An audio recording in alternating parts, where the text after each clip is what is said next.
Aim training is a gateway to better aim. However, few know the proper technique required to get better at aiming.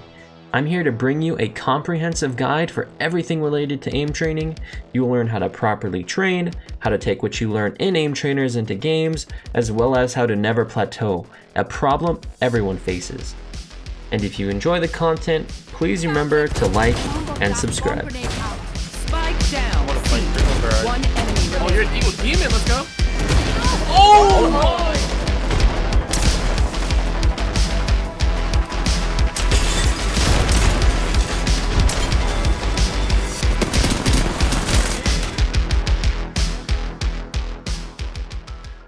This video is going to go over setting up everything required to effectively aim train, from downloading Kovaaks, having great Kovaak settings, and even the Voltaic benchmarks and the conversion of sensitivity based on your field of view. So let's get right into it. Alright, to download Kovaak's Aim Trainer is quite simple. Simply head over to Steam, look up Kovaaks, and you can purchase the game for $10 and download it from there. An alternative is AimLab on Steam as well. This program is free, yet does not have as many routines to practice, although Voltaic supports AimLab as well. If you do not have the money, then AimLab is a good alternative. However, for the purpose of this guide, I'll be using Kovaaks as it's more versatile. Before going into the settings of Kovaaks, however, I'm going to talk about the Voltaic benchmarks. Voltaic is basically a set of routines created by some of the best aimers around to allow anyone to train their aim as a whole. As you can see from the list, there are three main categories, those being clicking, tracking, and target switching, with two subcategories for each. If you are aiming to train your overall aim, the Voltaic benchmarks are a nicely packed and easy to understand set of routines to track your overall progress. It also features a type of rank system that allows you to see your progress in real time, which makes it feel like you have a real sense of achievement, which is a nice touch to aim training. To get the newest Voltaic benchmark sheet, head over to the Voltaic website, and I'll put a link to that in the description. Once here, scroll down until you can see the two clickable links, one showing a progress sheet for people looking to use the benchmarks, and also a benchmark and ranking sheet that allows you to see what scores you need for each rank and the top of the leaderboards. However, you really only need the progress sheet, as you can still see the required scores for each rank. Once you're on the progress sheet, go to the file in the top left and click on Make a Copy. This is now a personalized progress sheet for yourself. Now is when you can head to Kovaaks, where you can get the Voltaic routines to actually progress. If you look at the progress sheet on the left side, there's all the routines you will need to practice. If you are brand new to the benchmarks, you should start on the easy versions of the Voltaic scenarios, but don't be fooled, they are still quite difficult. I will leave a code to copy in Kovaaks in order to download the entire easy playlist to get you started. As you get to the diamond scores in the easy playlist, you can then replace them with the hard versions, quote unquote, of the routine. Simply open up Kovaaks and go to Online Scenarios. There you can look up the harder versions. The harder versions are the same name as the easy routines, just without easy in the title. Okay, now let's go over the actual Kovaak settings you should look at. Under main, you can see sensitivity, FOV, FPS cap, and more. The main things I want to focus on here first is sensitivity. Sensitivity scale essentially gives you the option to pick what game you want to have your sensitivity scale to. The majority of big FPS games are on here, but if you don't have your game on here, you can head to mousesensitivity.com to change your sensitivity. It's quite simple to use. Just pick the game you want to convert from to a game that's on the Kovaaks list, and you will get your needed sensitivity. Just pick that game that you converted to in the scale, and then right below, under the horizontal sensitivity tab, put your new sensitivity. The other main thing to focus on is FOV, which will change depending on the game you play. Make sure you have the right FOV selected, although some games are locked to an FOV like Valorant, and Kovaaks may already have default options in place. However, other games like Apex, where you can change your FOV, make sure you set the correct game under the FOV measurements, and then input the FOV value under the FOV slider. The last thing you should focus on here is FPS. By default, the FPS in Kovaaks is pretty low, and putting your FPS to at least your monitor's refresh rate is something you should do. Tracking especially is so much easier with higher FPS, as targets appear more clear without any jitter. Now we can head over to keybinds, which is good by default, but the only change I made to the reset session button when you scroll down. This essentially allows you to reset the challenge without having to hit escape, then hitting the reset button. Weapons is another important setting location as it controls if you show a weapon at all, your crosshair image, and your crosshair size. You can copy my settings here as well, but I recommend having no weapon show, no tracers, and basically no visuals that'll clutter your screen.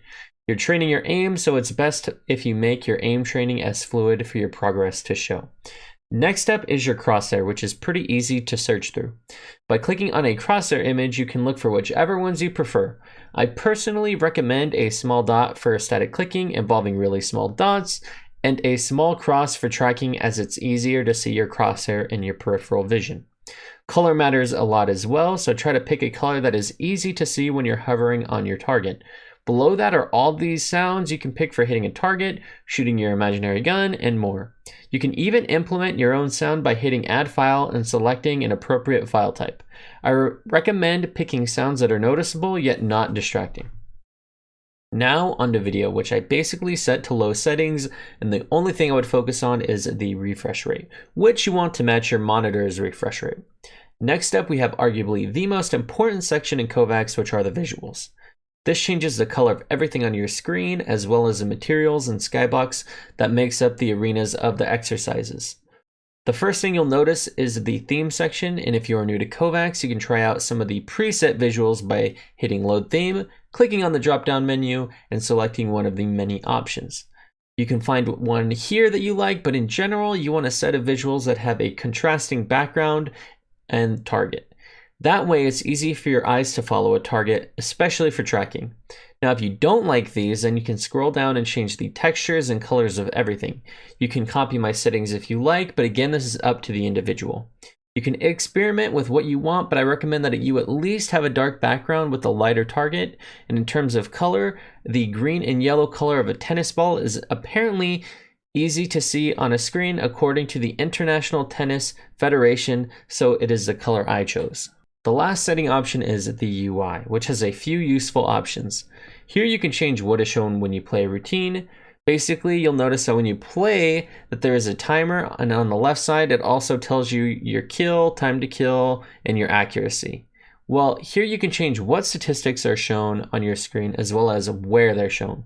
At the very top of the screen, if you hit Move UI Elements, you can actually move where the timer, statistics, and more are on your screen.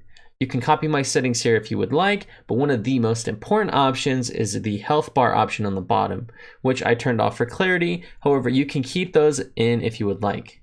All right, that's it for settings, and damn, that was a lot to go through. Now let's talk about FOV and sensitivity and how FOV affects how your sensitivity feels. When you have a higher FOV in video games, while your sensitivity doesn't change and that the amount of mouse movement needed to do a 360 is the same, it will still feel slower than on a lower FOV. To counteract this, you might need to raise your sensitivity on higher FOV settings in order to have a better feeling sensitivity. But how do you go about doing this effectively? I actually found an equation that involves some math to solve the issue to some extent based on the ratio between the two field of views, and I'll post it here.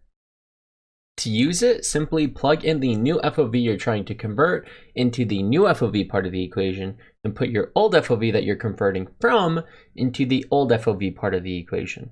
Take note, however, that the FOV in games like Overwatch and Valorant do not directly relate to the FOV of other engines like Apex. The best way to find the correct FOV correlations is to head to a website like mousesensitivity.com that I mentioned earlier. Here you'll want to click on the games you want to test as shown here. On the right side under the aim category, you'll see the FOV type, and if you know the aspect ratio of the FOV for each game, you can change them here, but just having the settings as they are now correctly correlates to the proper values.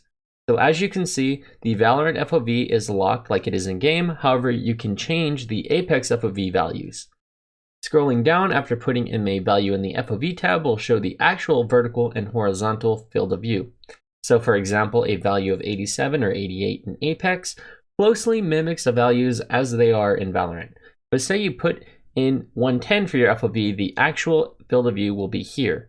Take that actual horizontal FOV and use them in the equation.